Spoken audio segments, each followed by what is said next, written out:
Good evening.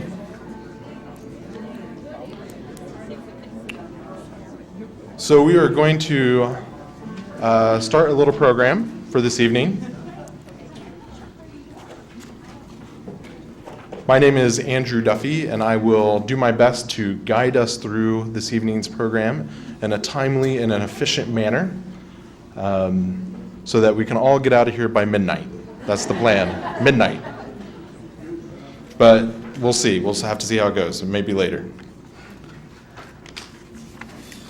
Tonight, we celebrate 25 amazing years of education for conflict resolution.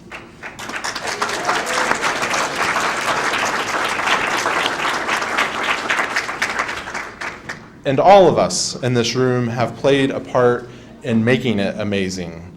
Some of us in small ways, maybe even really small ways, and some of us in big ways, maybe really big ways.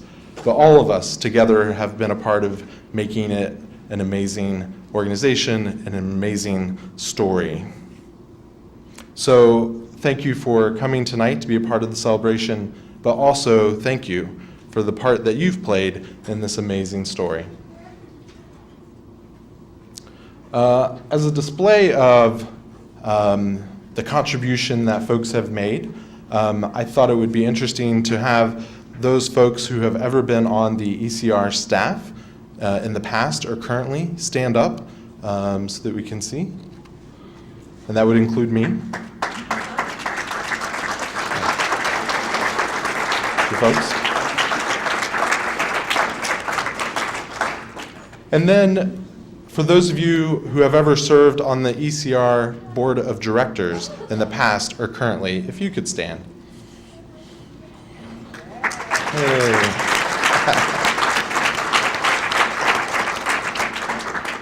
Well, thank you all. Thank you for your dedication to ECR.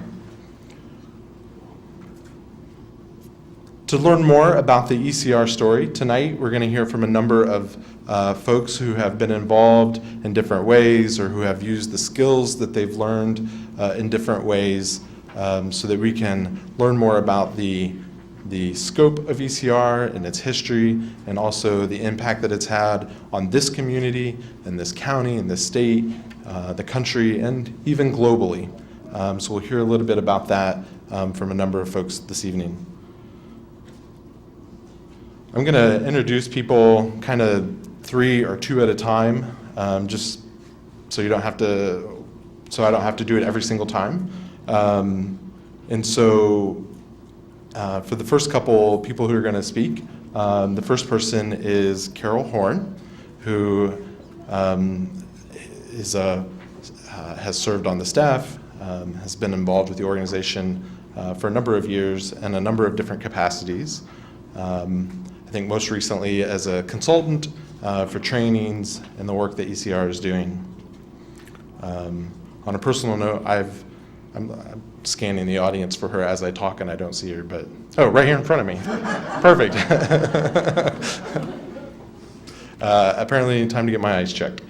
On a personal note, I've known Carol since my first involvement in ECR when I was in the 5th grade, when I was trained as a peer mediator at Manchester Elementary School, and Carol was a part of that training. And we've worked together on a number of projects since then. And yeah, so it's great that she's here tonight and will share with us some things. After Carol, we'll have Tim Nation, who's the director and co-founder of the Peace Learning Center in Indianapolis. And I think he'll speak a little bit about his connection to ECR. I don't want to tell him what he's talking about, but being trained by ECR in the past and how that is reflected in the work that he does now and the continuing connections between the two organizations. And then we also have some student letters that are going to be read. I'm not sure what all students are going to be reading, so maybe we can have them introduce themselves when they come up. So, but our first speaker then will be Carol. So, Carol?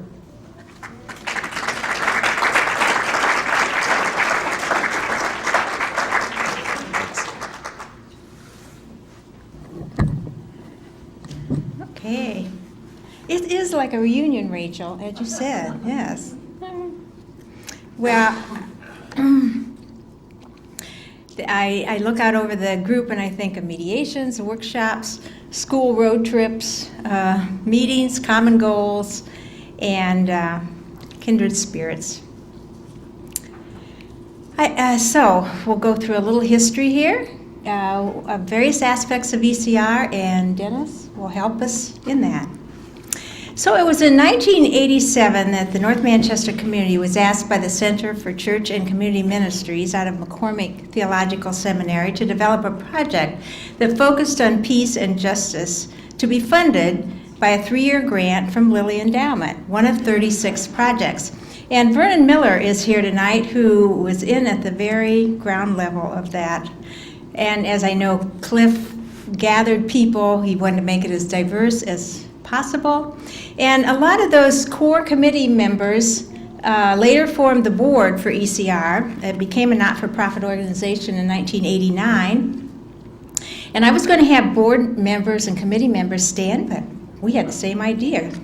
So at that core committee meeting, they decided that conflict management was an appropriate local expression of an effort to work for world peace, and the name Education for Conflict Management grew out of this, which then became Education for Conflict Resolution.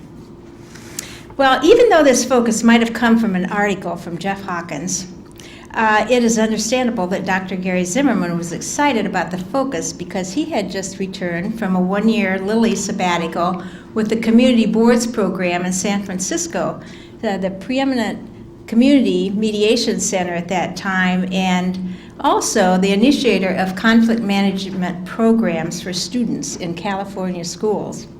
So thus he brought that expertise to the mediation focus for schools and the community. The school-based conflict resolution work was launched with a 3-day workshop for 42 teachers and administrators, and Steve Kinsey was hired to work in the local schools. And one of the legacies he left us is the Let's Be Friends song, which we'll be doing later.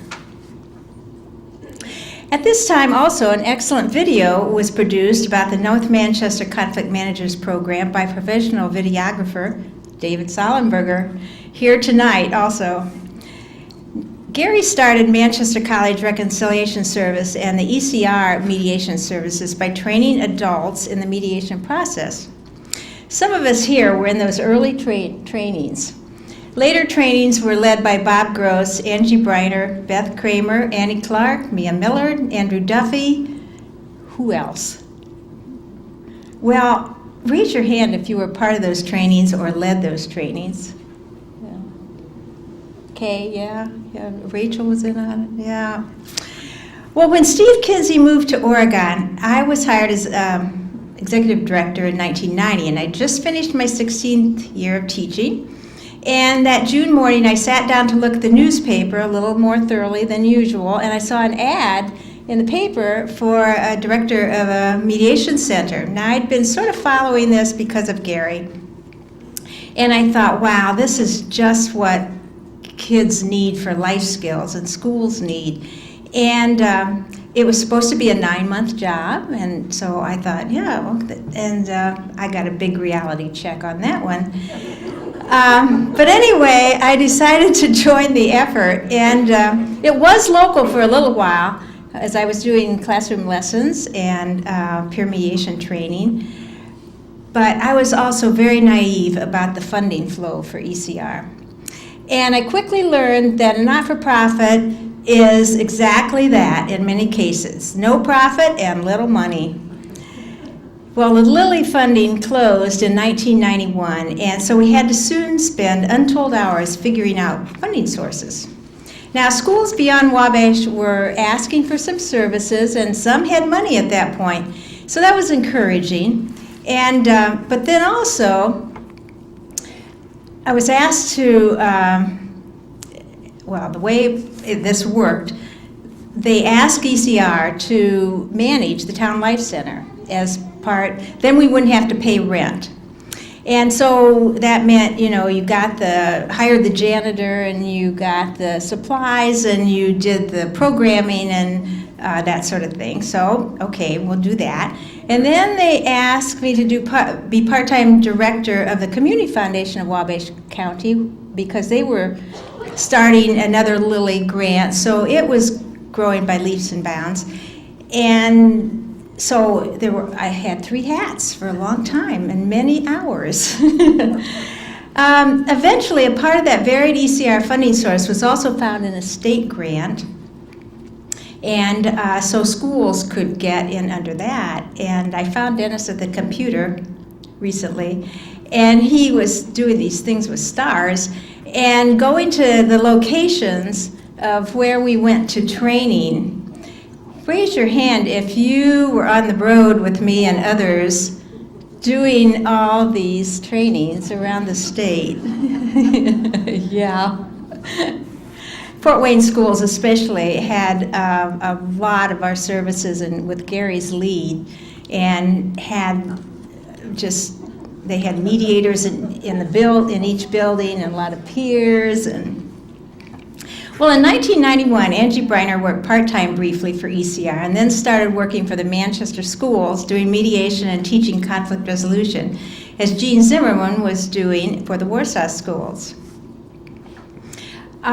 So you saw earlier some dedicated staff here, but there's so many who are not here tonight. Wow. Bob Gross, Sandy Clark, Kay is here, Paul Pierce, Mike Leckrone, Angie's here, Andrew Duffy, of course you saw him, Mia Miller, Bev Eikenberry, who helped put all this together with others' help, Heather Mitchell, Megan Fetters, well, and Elizabeth Kramer, some of you knew the Warsaw office, Amanda Scroggs, Darla France, and Dwight Erickson was in the Huntington office. Great people. Well, during those years, we had the help of incredible interns, too. From Manchester College, mostly, but Huntington, IPFW. We even had a brother and volunteer service worker, Anka Peach, from Germany, now living in Ohio. Would you raise your hand if you were one of those interns? Or, no, we don't have, they're probably... Who's back there? Now, current ones, yes. Okay. Well, I was going to say that on the table over there is this little book, Let's Work It Out, and it'd be very good for your children, grandchildren, schools, churches. Anyway, very interactive for students, kids, and Anka was instrumental in this. Angie and I helped, and Elizabeth Young. But also, there's a curriculum guide with it if you need this too. All right. Well, memories abound of those students and school personnel who became such good listeners and mediation facilitators in their schools. We picture them now using those communication skills as they relate to friends and coworkers and partners and kids. I don't know if there's anyone here who helped with a mediation on site to develop a program. They're busy in their schools, okay. Other ECR initiatives that focused on children and youth included years of pairing local classrooms with international students at Manchester College. Then there were lots of preschool and after-school workshops, camp counselor, church worker trainings, many years of Girl Scout leader trainings, J-Shop for first-time shoplifters and their parents, Youth Service Bureau, Boys and Girls Club and Y trainings, parenting groups, college classes, workshops to counter bullying and teasing, and developing more resources like these posters that Margie Petrie illustrated and I developed for families and students to talk it out without the aid of a mediator. Yeah, if you want to hang these in your house or church, there's all sorts of posters at different levels.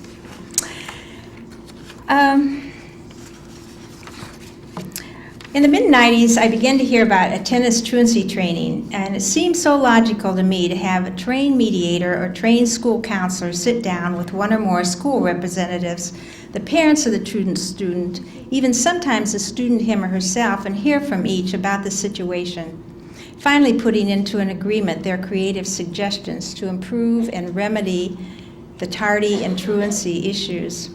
Here's a copy. Bev has over, well, maybe I have, no. There's one on over there of the latest attendance truancy manual, the first one Annie developed. And my hope still is that this process and manual can be widely disseminated to work with school attendance issues in a non-punitive and yet very effective way. ECR actually is still doing attendance truancy mediations, especially in the Manchester schools, and we've offered it for years to county schools, mostly at no cost. Well, Bev and others of us at ECR also developed another outreach to students called Peace Learning Connections. We saw this excellent interactive model that was being offered to all 4th and 5th grade students in the Indianapolis public schools when working with Tim Nation, you'll hear from pretty soon.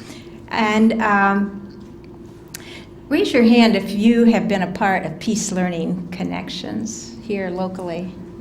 Okay. Various instructive school manuals were developed, and we still need your ideas for getting these out. Because it would get the skills in the hands of teachers and others, and it could give ECR some income. So tech people, marketing people, we need your help about packaging. ECR was one of the first community mediation centers in Indiana and was directly involved in helping other communities around the state begin centers of their own. Through the mid to late 90s, ECR provided 32-hour training workshops for volunteer mediators in Richmond, Bloomington, Warsaw, Fort Wayne, Huntington, Muncie, and Indianapolis, and helped get those centers up and running. Bob wrote, in collaboration with Gary, the manual Mediating Interpersonal Conflict. Angie revised the manual, and it's still in use today. So in closing, an article I saw this winter in the local newspaper highlights my fervent hope that mediation trainings and mediation are the first go-to action to be considered when conflict occurs. A 14-year-old boy did not return home after school one day, and they found him late the next day walking along the highway. Low temperatures that day and night were in the single digits, and he was out in it. He had spent the night in the shed near the Walmart Lawn and Garden Center, of course, unheated and at near zero temperatures. He had gotten into trouble at school and felt he would get into trouble at home. Could it have been different for this boy, his parent and step-parent, and the school if they had been exposed to ECR's communication and conflict resolution skills and trainings? Well, we all know how hard it is to get the attention of schools and other organizations in this national climate that's often punitive rather than restorative. But maybe there are new ways. There's a lot more to do, even as we celebrate 25 years, and we cherish the interactions of the past years, the faithful supporters, and look forward to many more years. Okay, thank you.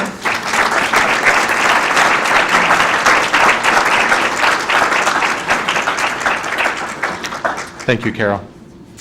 And our next speaker will be Tim Nation. So. Thank you. Okay, thank you. So good to be here. How's everybody doing? I'm so happy to be here. Again, I'm Tim Nation. I'm with Peace Learning Center.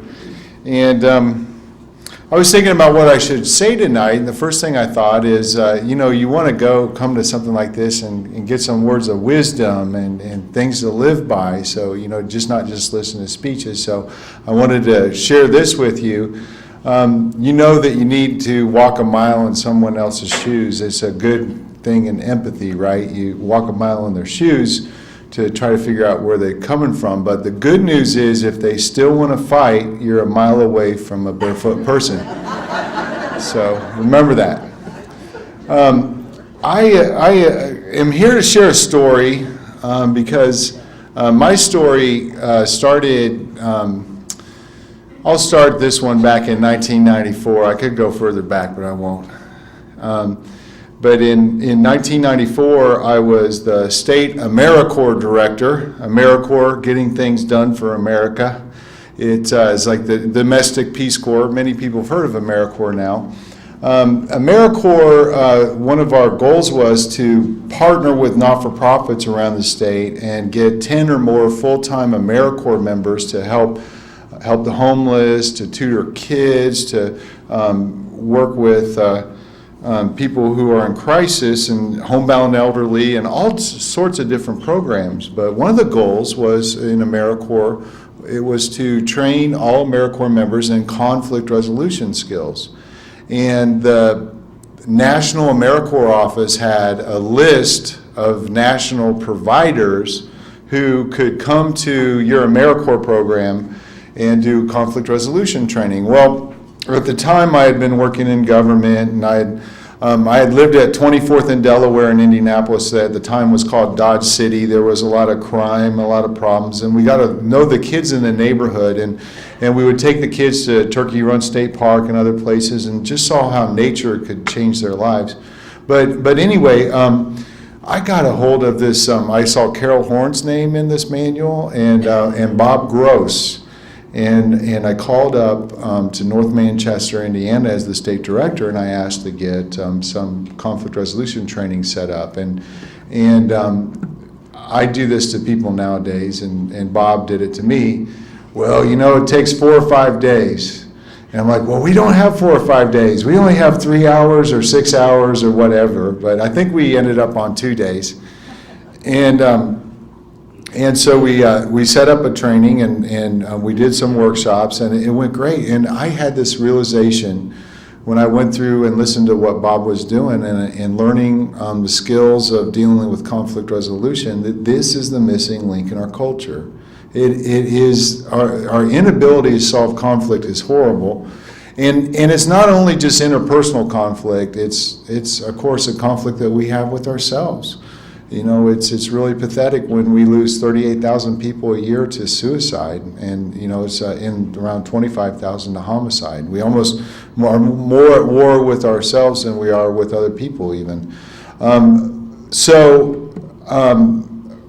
I was inspired by Bob Gross, and I was inspired by Educators for Conflict Resolution, and I got to meet Carol, and I got to see what people were doing, and I decided that this is the kind of thing I want to do. I want to help, especially young people, learn how to deal with conflicts and differences, because violence doesn't come from big things that happen to people. It's about all the little things that we don't deal with on a regular basis that leave people in those kind of situations that too often end in violence.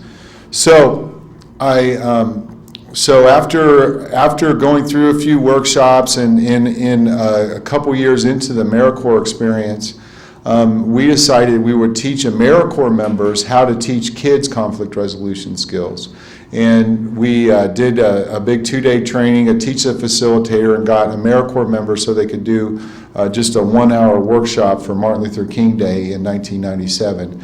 And we told the Indianapolis Public Schools that we would come to do this, and we had 4,000 students signed up in a week. And we sent our AmeriCorps members and ourselves, and we went out and we did things in gymnasiums and cafeterias and classrooms.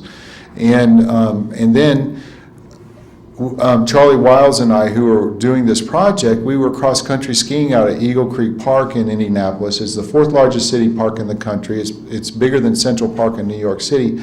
And we came across this beautiful mansion and thought, wow, we could be bringing kids out here to teach them conflict resolution and then share the woods with them like we used to take kids to Turkey Run. And the city listened to us, and they allowed us to use the building. We put a new roof on it, and we got started. And within 3 years, we had over $1 million budget and 50 AmeriCorps members teaching conflict resolution to the schools, to Indianapolis Public School System. And we started a 3-day, 2-night camp we started learning how to teach peer mediation, and we were totally inspired. And the work that started here is now continues down in Indianapolis 15 years later. We have about 14 people on staff, a lot of teachers and facilitators that go out in classrooms, and we go all the way down now to preschool, and we work with senior citizens, and we say we're an educational institution, and it's been wonderful, and it's also but it's also shows me too, just like Carol talks about the not-for-profit world. We are blessed in Indianapolis. There's a lot more resources, a lot more people, and so you don't have to travel as far to find, because there's like 400 schools just within Indianapolis. So there's so much more work to do. But then I was just so honored about 6 or 7 years ago, Beverly Eikenberry comes to me and says, we want to start your program with ECR, and it is called the Peace Learning Connections, as many of you know. And so we were able to host a delegation of volunteers from North Manchester and from this area to train them how to do our program. And now our program is up here, so it's almost like it's gone full circle, and it's such an honor. And I just have to tell you all, thank you for keeping it going, because you know, board members and people, it's like somebody asked me, it's like, well, how, when you're a founder or when you're the director, board members are sometimes kick the director out or get rid of him. Why does that happen? I say, well, there's always this cliff that comes really close to you. You know, it's like you don't know where the next money's going to come from. You don't know how it's going to happen. But yet people have to have faith that it is going to continue, and it is going to grow, and it's going to be a beautiful thing. And if you have the faith, it will last 25 years, and it will keep on going past this. So I thank you, and thanks so much for inviting me.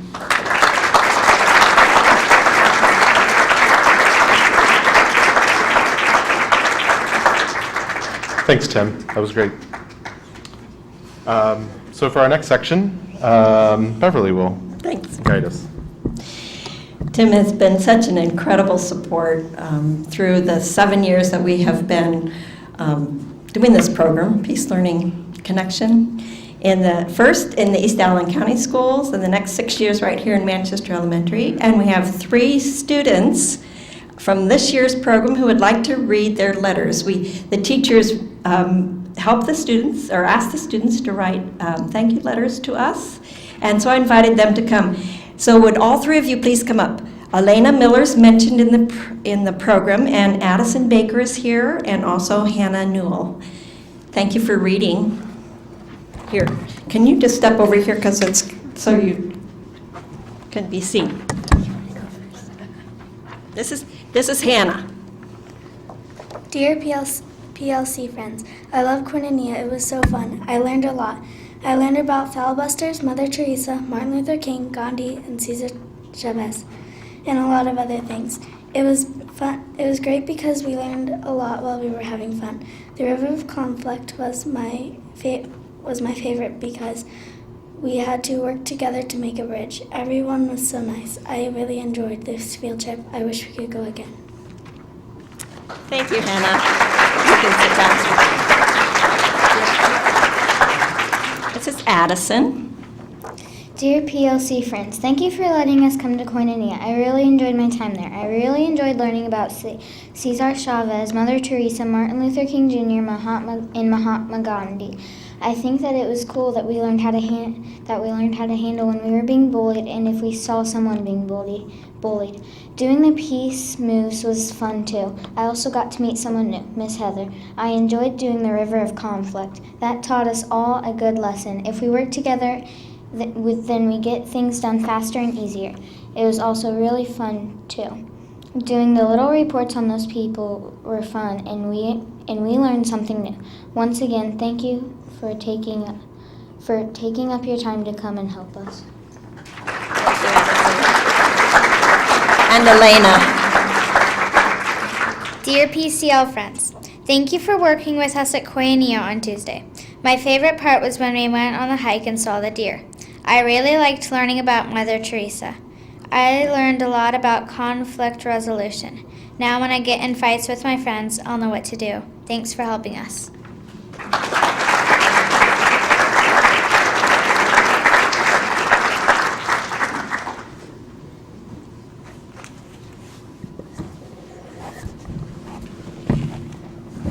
Thank you, all of you. It was wonderful. Well, for our next section, we have two speakers that are going to share with us. The first one, the Honorable Robert McCown, Judge of the Wabash Circuit Court, which will speak first. And then our second speaker, a guest from Ohio, which is Violetta Tribondiani Gwen. Close? All right, good. So, but first, Judge McCown. Thanks, sir. Good evening. Everybody hear me okay?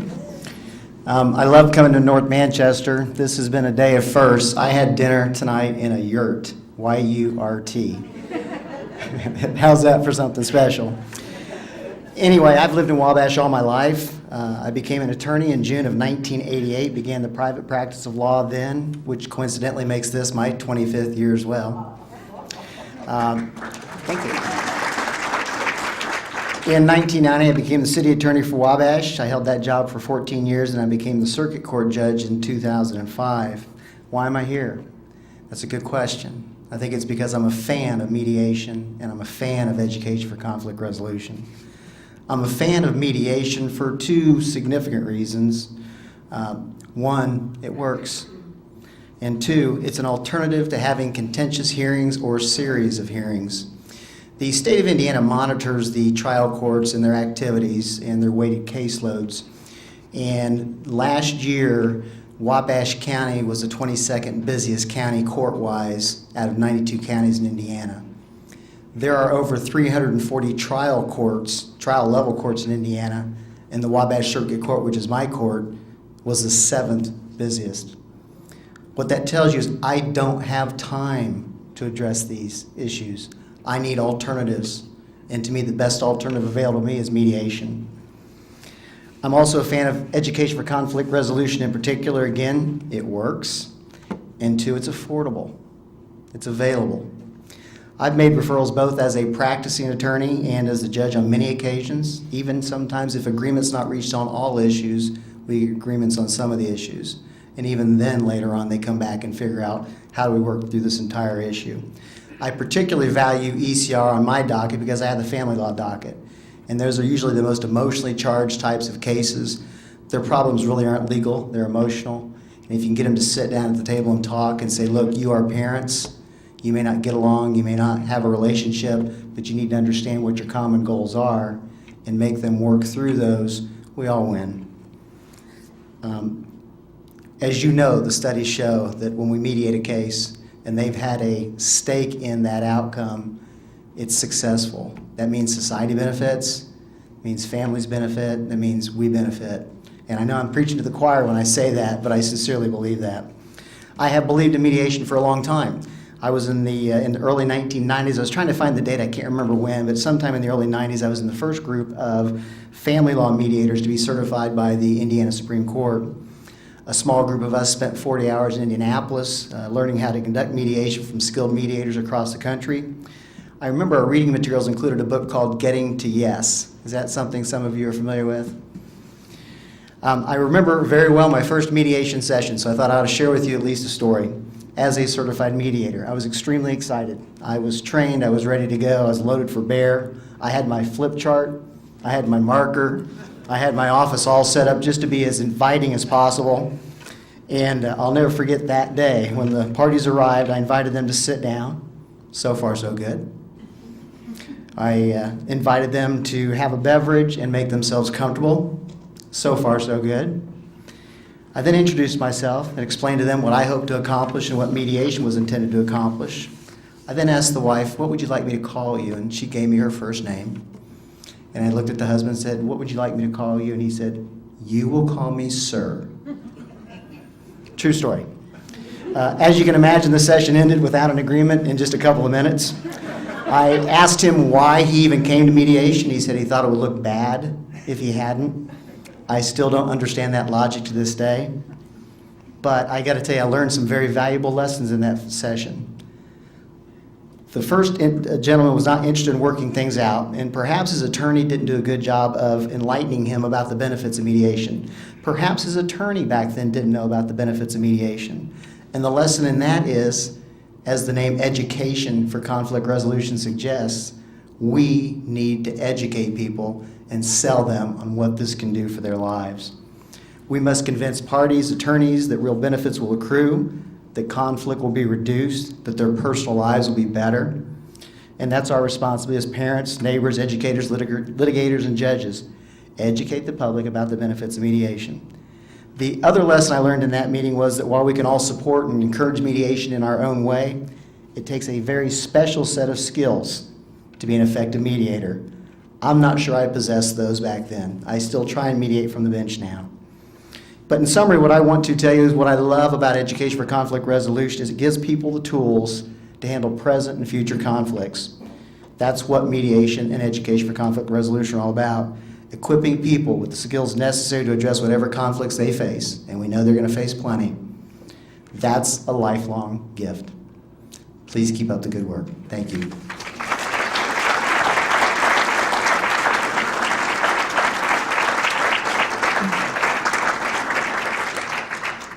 Thank you, sir.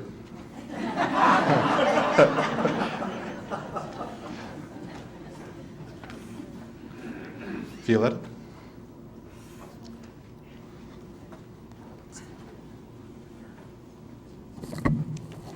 So thank you for the good height management, Maybe I should step aside, huh? So, I don't know. Yes, I do come from Ohio with my husband Ross, and Ross is the one who took the pictures that we hope to see. But it's after I come from Lithuania.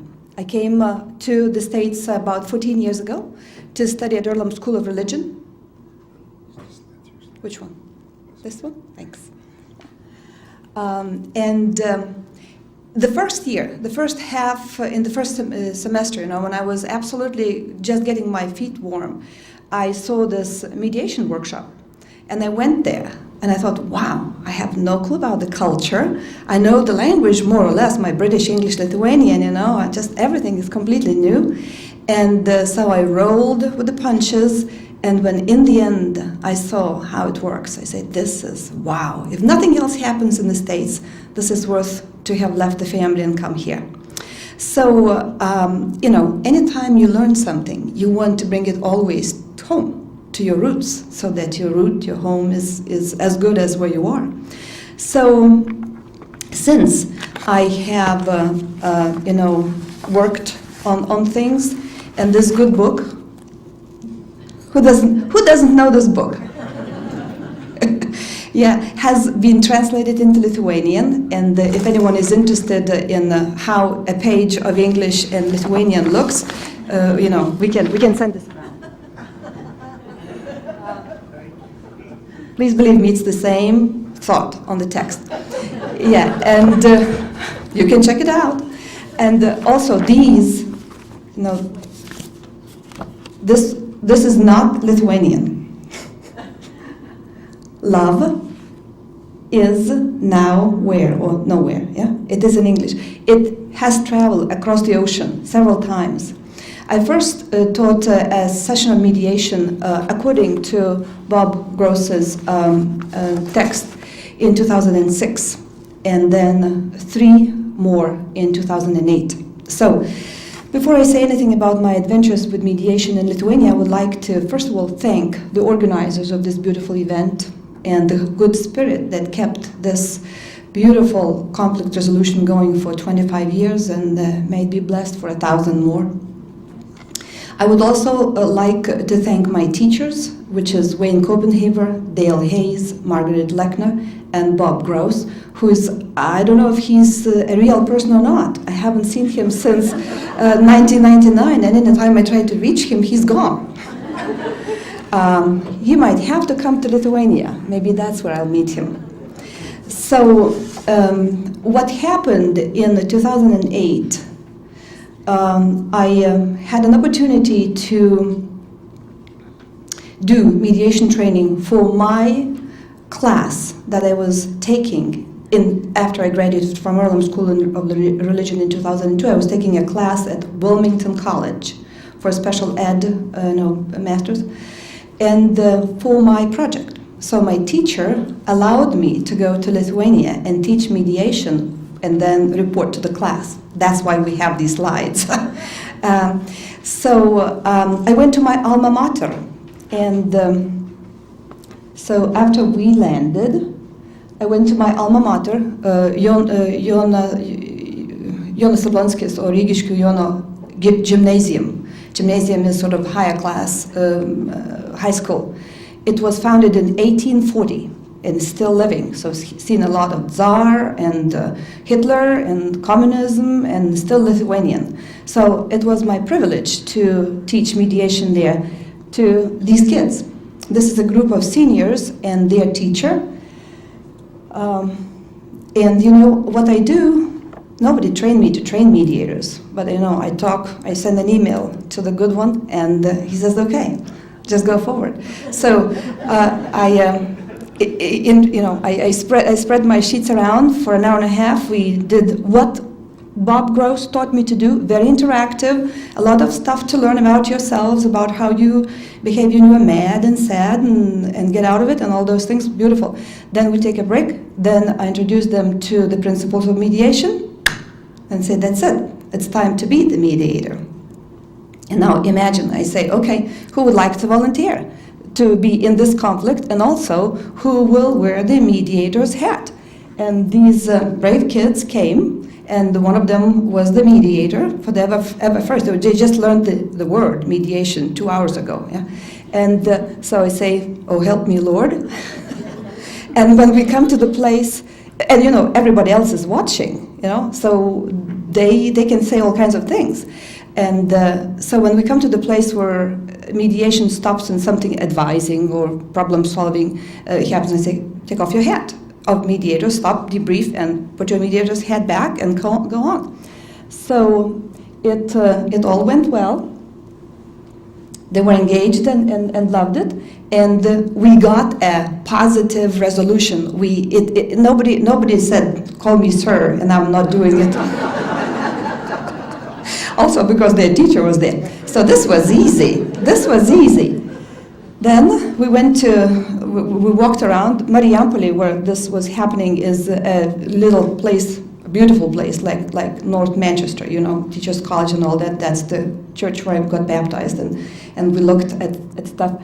And then I went to my teacher's home and did a similar session with her friends and students. And I'm at a certain age, and she's still alive, and she's very good. So that was my privilege to do.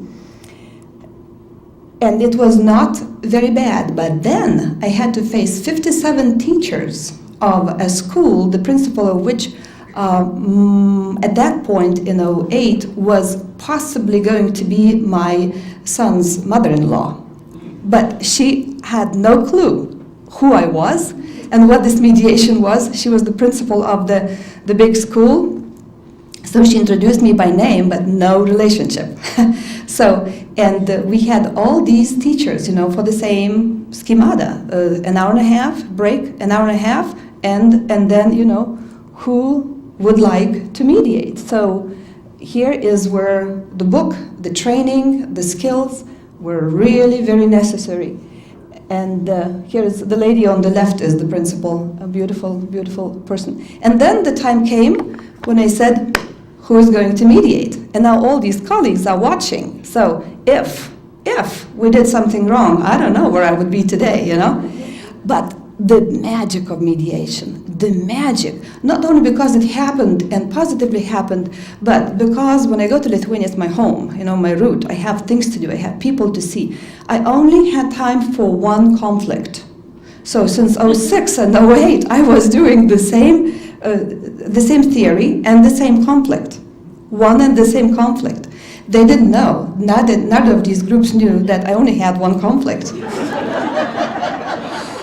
No, but somebody there might have had a plan, because the magic of mediation for me was that the three groups of people in the month of March 2008 mediated it all positively. The introduction, everything worked. I had, the book, myself, Good Holy Spirit, and the one who joined me. And once again, the miracle and the magic. In each group, the same old conflict was mediated in 3 different ways. If somebody had asked me, how would you find the resolution for these? I would have never figured. Roses and acorn coffee, tree for the posterity, postcards, for the city, all kinds of things I would have never gotten together. So it was awesome. It was very, very good. And I glad I went. I glad I knew without knowing, no budget, nothing, and it all happened. And then, on the way home to this country, and then I'm coming. Now, what I'm facing now is that plane trip back. At the end of May, I'm planning to go back to Lithuania, to my roots, and I have a group of teachers in Vilnius, Lithuania, which is the capital, and they say, fine, come and teach us. We are interested, but this time give us certificate. So now I'm wondering, should I go to Bob Gross, Beverly, or Dale Hayes, or Margaret Lechner, or for that certification? So I thank you so much for listening. Please help us going with this idea. My teachers said, the teachers that saw that it works, because the group of teachers, when they learned that those colleagues mediated so positively, they burst into applause, 50, like this audience of people, and they say, it works, we like it. Now go back to the Ministry of Education or the Department of Education and carve us a time frame so that we can do it. So if you know how to do it, let me know, and I'll, I'll raise that money for us to go and work there more, to do more of it. So thanks a lot.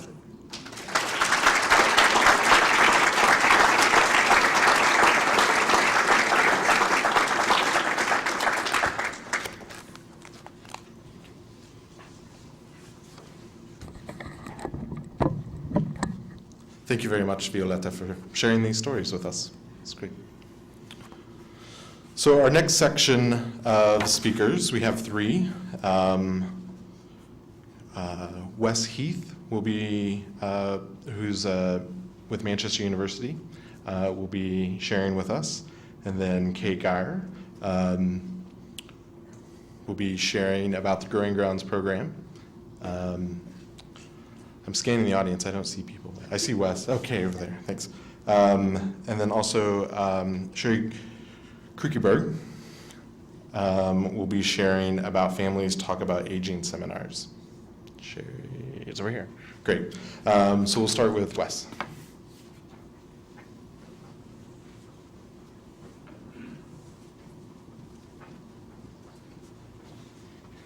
All right, hello. How's everybody doing tonight? Great. Good. All right, well, as he already mentioned, my name is Wes Heath, and I'm a student here at Manchester University. I am a junior. I'm a double major in sociology and psychology, so I've always been in that humanities field. I was introduced to mediation last year when I was hired as a resident assistant for Hellman Hall. Anyone in here live in Hellman Hall? Nice, all right. Gabe's actually my resident this year. Am I doing okay? Okay, good. So last year, when I first became an RA, they introduced to me the new position they wanted to create on campus called the lead mediator. And what a lead mediator is one of the RAs on their entire staff handles all the conflicts in the hall, and they get to go through this really powerful training.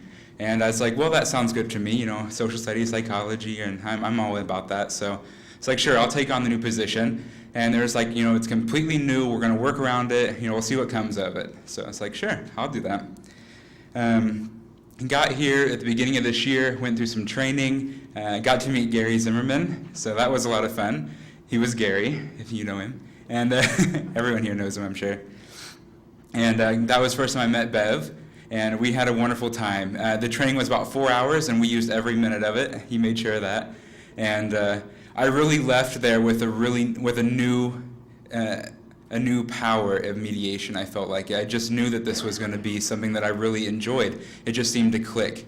And luckily, I was also enrolled in Mia Miller's class, Mediation and Conciliation, and that really helped me out through this first semester as well. As I was going through mediations, I was able to go to class the next time and be like, I was heading mediation, this was sticking out to me, how would I do that? And we had these really good dialogues about how we would fix situations, and she really helped me grow through that as well, and that was just a perfect setup. So. Also, halfway through last semester, I was able to, Bev invited me to help facilitate the Peace Learning Connection, and that was really something special. I think being in that atmosphere with all the fourth graders was not only hurtful to the eardrums, but just a growing experience. It was really interesting to hear what children said their parents' influences were on them about how they resolve conflict. Some of them very positive, and some of them involving like sore knuckles and that sort of thing. And so that was what we were there for. We were there to keep them away from that. We were to say that you don't need to go into conflict with the idea that you have to be a winner and there has to be a loser. And you really saw their eyes open as we were teaching. So that was really neat. As I've been lead mediator this year, it's really been a transformative experience, not only for the residents that I've been working for, but also for myself. As for residents, I love bringing them in and going through the entire process. And at the beginning, you're just like, how is this ever going to work out? You're listening to their situation. You're just like, there's so much of an power imbalance. There's so much animosity going on. There's so much conflict here. How is this ever going to work out? And you always have to have faith in the process. And I was like, by the end, they're going to come up with a solution that I never would have guessed. And then it's all going to be fine again. And sure enough, I think the most transformative part of it for me is watching them, a week later sitting at the lunch table together, or watching them decide that they want to keep living together in that same room. Even though they have all this conflict, they work through it and they come up with the best solutions by themselves. And that's what's really been powerful. And I think that you'd all be pleased to know that the lead mediator position is definitely something that's staying in the residential life atmosphere. It's worked out phenomenally. Before we had this consultation and we'd bring in residents, we'd say, look, this is what you need to do and this is what you need to do, and we're just going to see how that worked out. And of course, it didn't work out as much as this position has this year. And we've had a lot of mediators grow out of that. And then I would just like to say that transformative for me in that I really do believe, I fully believe that conflict, any type of conflict is resolvable as long as you're willing to put in the time to find the best result. So thank you for having me, and I just want you to know that Manchester's taking care of mediation.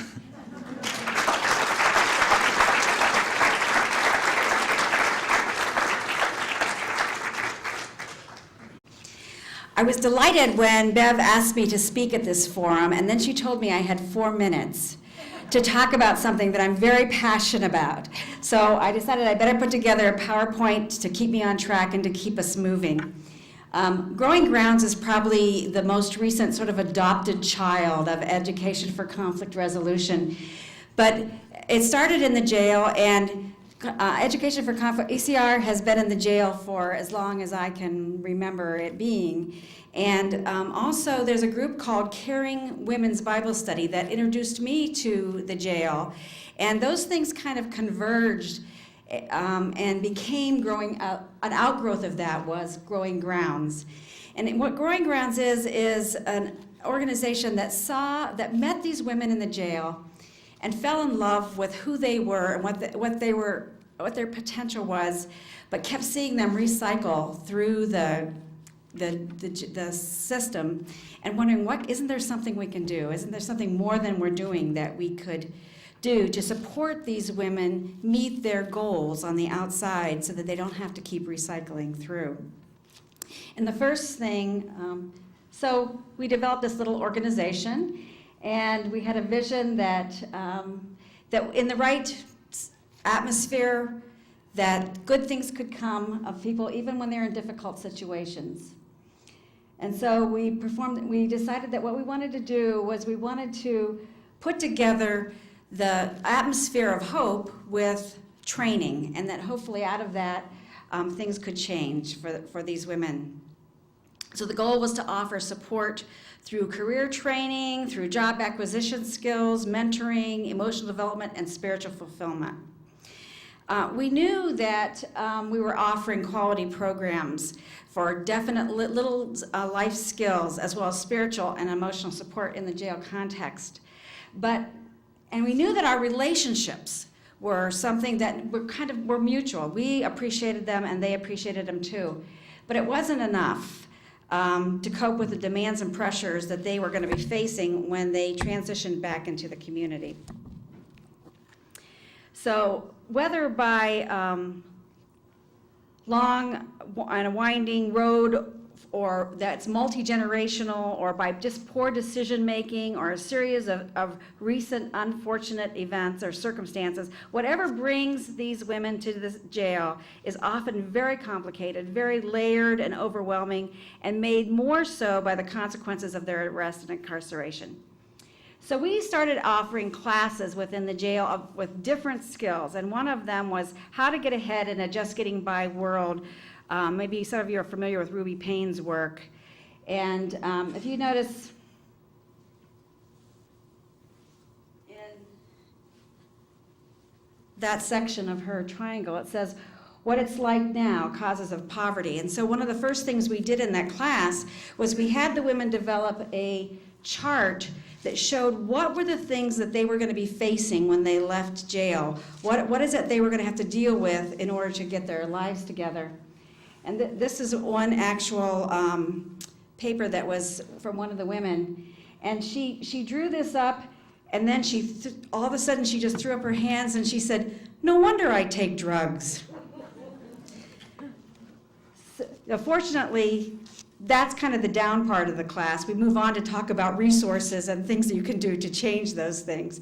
But it is overwhelming for them, a lot of them, when they come out. And we wanted to figure out how can we be a source of help for those people.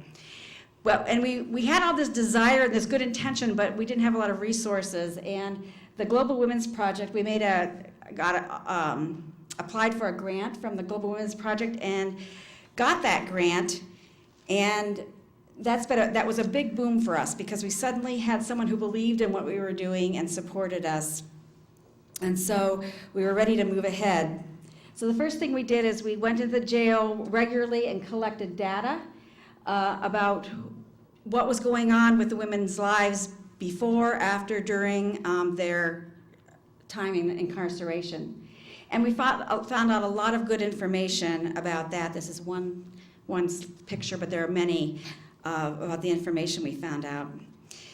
And then we offered, out of that information, out of what we found out in that survey, we started responding to the needs that the women identified. And one of them was continuing education. They needed to get their GEDs, so we started offering GED training and classes.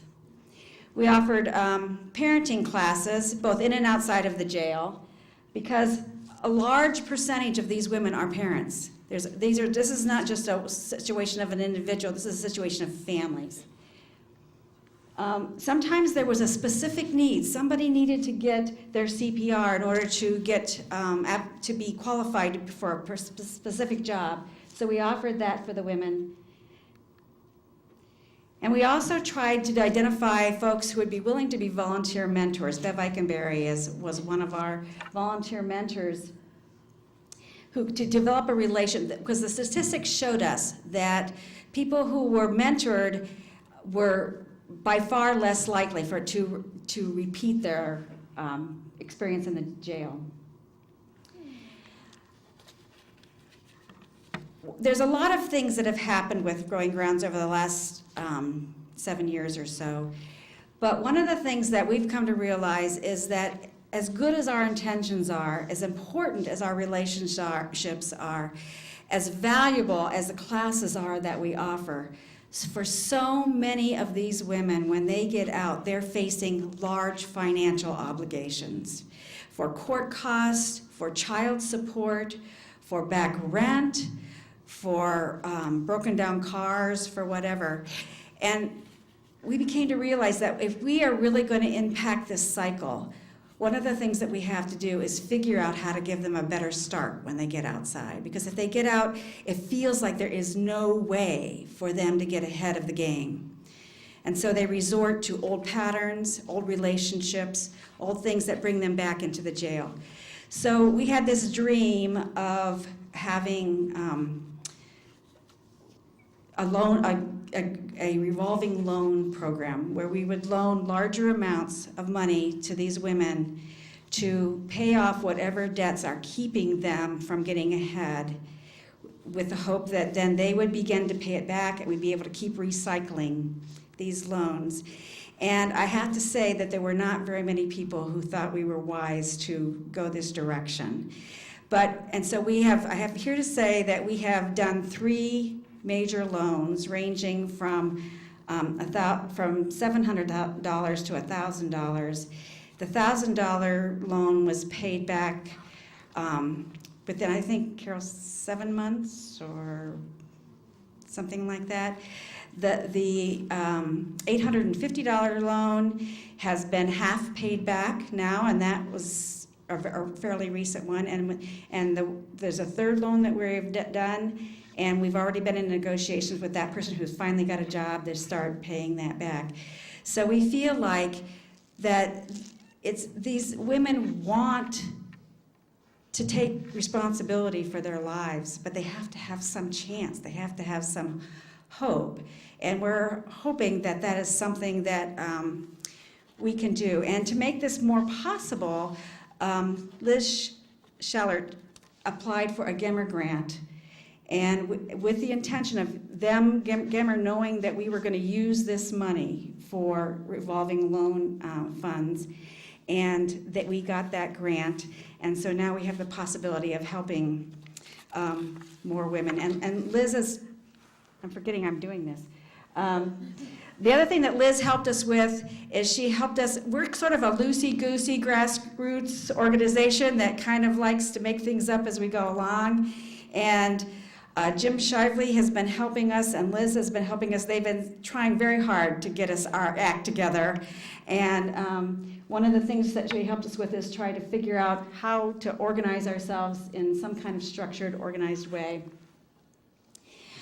And one of the things that's happened is that we began to get a little bit of sense of presence in the community, so that now this person is doing community service, and we have become, Growing Grounds has become an alternative for them for community service. So this is someone who's been doing community service for us, and it's a great alternative because then we can stay in contact and keep involved in people that we really appreciate and want to be with them as they go through this process.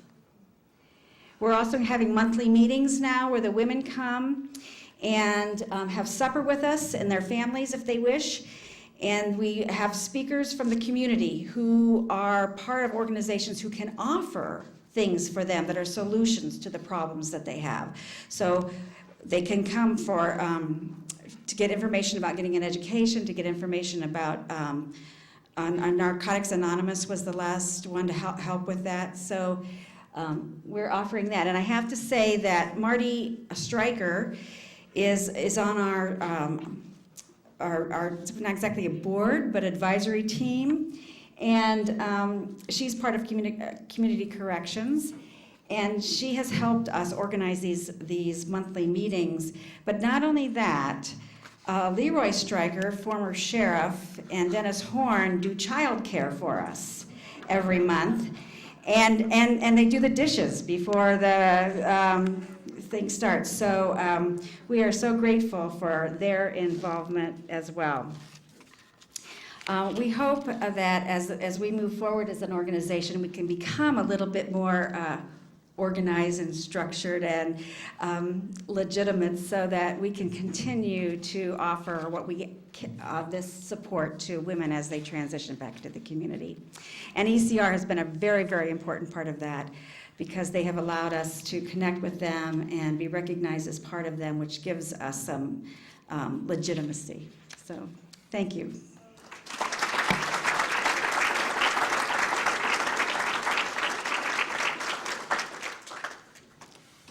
Thank you, Kay. I'm learning that I need to do microphone management, so. Okay, we're good. So, Sherry? Hi, thank you so much. I'm a newcomer to ECR, but not to conflict issues and conflict resolution. I came to start teaching at the college in 2004. Before that, about 25 years of various work on the south side of Chicago, running a shelter, working at Cook County Jail, outpatient therapist for a long time, and for almost 9 years before I came here, I worked in residential treatment with adolescent sex offenders. And I supervised the family therapists there, the 5 family therapists, and it was pretty remarkable, some of the transformations in family dynamics that happened there, more than what we could have probably dreamed in the beginning. The other thing I did there is to help our staff resolve conflict among themselves. We had a turnover rate of about 60% a year in such a difficult facility. When I came there, we started doing conflict resolution retreats, and by the time I left, our turnover was down to about 15%, which made a lot of stability for the kids there. So, when I first came to the college, I sat in on one of Gary's classes and also teach human conflict every other year at the college/university. Less than a year ago, I think, Gary started asking if I would be part of the board of ECR. And about the same time, Bev Eikenberry started asking me to participate in creating a series of workshops for families who were dealing with the issues around aging. And I was a little hesitant to do one more thing, but the more we work through the months, the more it just becomes so rich, and we realize the very deep need for this work out there. One of the primary things that we're hoping for is that through the workshop series, families will, through their intergenerational discussions and acquiring skills to talk about difficult issues, by the time it's all over, they will be able to say, we did this well. So I thought probably, knowing that some of the materials that we created for telling the history of ECR included kind of testimonials, I thought I would read just a few of the comments from families on the evaluation sheets. We've done one series now for workshops at Timbercrest. We were feeling like we'd be very pleased if we had 10 at each workshop, and had over 40 at 3 of them and almost 40 at the 4th one. So clearly the need is there. There was one family with 3 generations there, which was really amazing. So these few comments that I'm going to read from the evaluations, I've sort of separated into 3 areas. One is just the journey of aging in general. And I am very interested in a model called Conscious Aging, based on a book From Aging to Saging by Rabbi Zalman Schachter Shalomi. The second is around dependence, which in American culture is almost a dirty word, I would say. And the third is around communication. So I'll just read a few of the comments of the families who were involved in this first go-around. It was all helpful, especially helping face my own journey of aging. I feel less alone in relation to my elderly mother and thinking about my own aging journey. The experience of multiple generations talking about aging was great. Helping me empathize with older people was very rich, especially with my mother. The conscious aging framework is helpful even now as I begin to think about my own transition from middle age to more than middle age. couldn't quite say. The idea of conscious aging for my parents and myself was helpful. I thought of aging as something that happens to us. I had not thought much about choices I can make in relationship to my parents and myself. And the idea of being intentional about aging was helpful. This was a very vulnerable response, I thought. The person said, I realized I need to figure out how to take care of my needs for affirmation that I don't get. How can I be more self-affirming? We think older people don't need this, but its lack makes me uncomfortable and limits what I could do otherwise. Very vulnerable. Around dependence, one person talked about coping with the transition to care facilities as a major, major transition, whether you are ill or well. One person said, I now realize my parents want to make their own decisions. We showed a beautiful little Elizabeth Kubler-Ross video of a dying person communicating with two generations. And the person said, watching the video of the dying woman who felt no purpose was powerful. But she was told by Kubler-Ross that she could still learn how to receive, and that was a gift to her children. I learned to listen and be compassionate and not to make decisions for others except in emergencies. I need to learn how to receive help and not feel guilty when I ask for help. I realize how difficult it is to manage business and financial decisions, how to deal with the different ideas about dividing assets, especially property. Communication.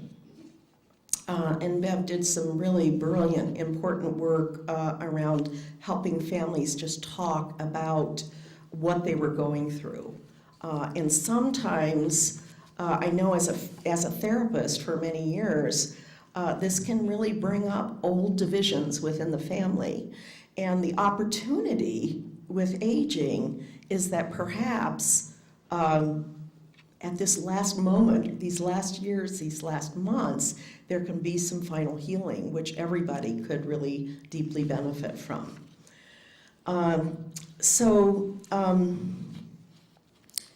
In communication, it was great to think about what attitudes help most in learning to communicate well. I learned the importance of open communication, just skills and techniques that I never knew before.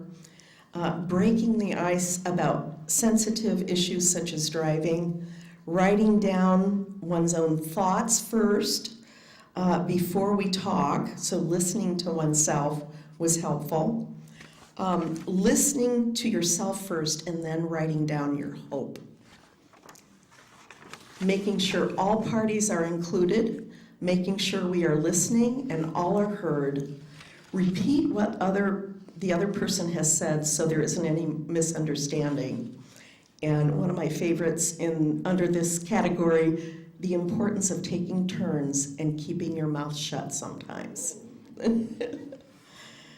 There were many, many people who said they wish that more family members had been at the events. We had at least 5 of those comments. One person said, I think our family will now deal with sensitive issues helpfully. It encouraged me that we are now doing very well as a family.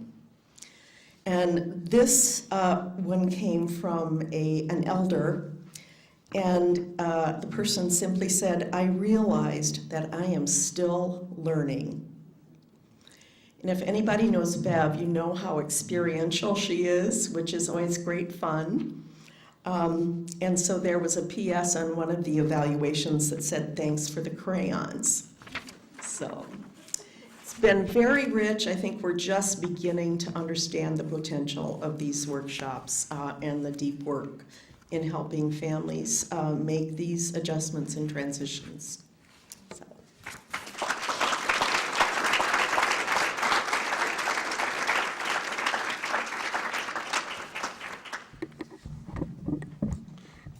Thank you, Sherry. Well, as we move to our closing, we're going to have our friends from Yurt Folk lead us in the Let's Be Friends song. And I just wanted to note that this song was written by Steve Kinsey, the first executive director of ECR, who was very eager to be here this evening but not able to make the trip. But in sending his regrets, he was sure to mention how excited he was that ECR is going strong after 25 years. And it's no surprise to me because we have had a history of people like Steve Kinsey, and from the planting of good seeds, you grow strong trees. And I think the stories here tonight illustrate that very well. Lots of seeds have been planted through and by this organization that have grown strong branches and trees and roots in jails and families in Lithuania and many places here and there and in between. I do want to mention that ECR's next Mediating Interpersonal Conflict training will take place in June, led by Angie Briner, and that's where a lot of these seeds get started. So I encourage those of you who have not taken that, who have interest, to get involved in that way. One more thing. Just want to express gratitude to all of you for being here tonight, and also to our speakers, and to Yurt Folk, and to these fine folks, and Michael. The warmest yurt in the world. Oh, yeah. Yeah. So, Luann. Well, just take a look in the inside cover.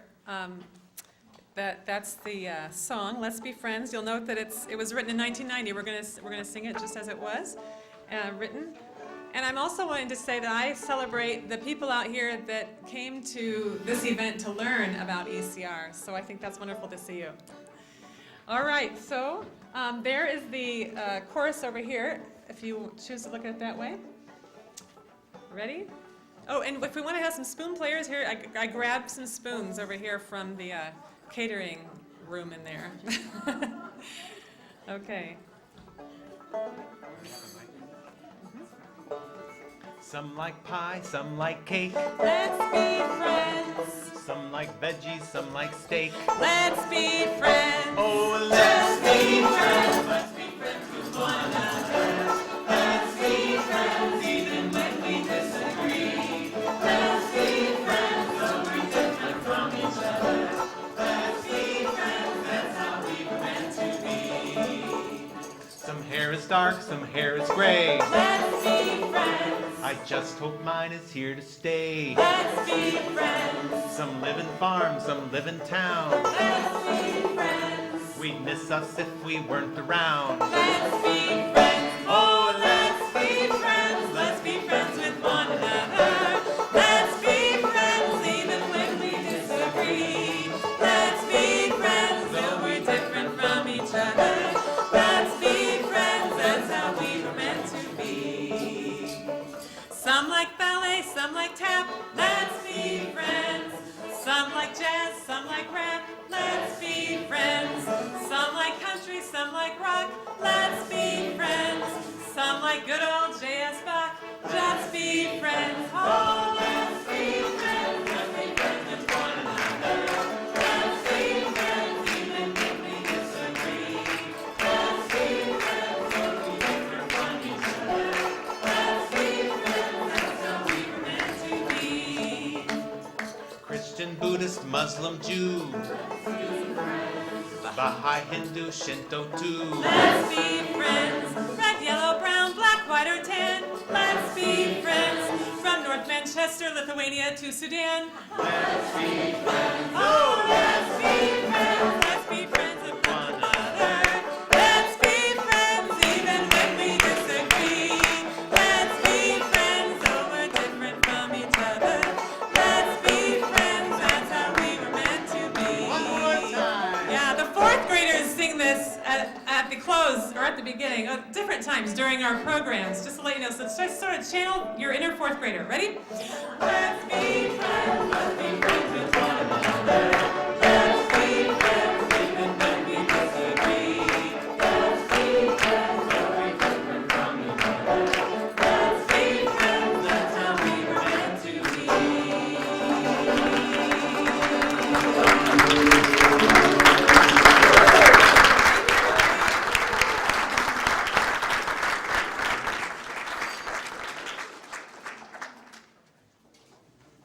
Thanks for being a part of this amazing story. Good night.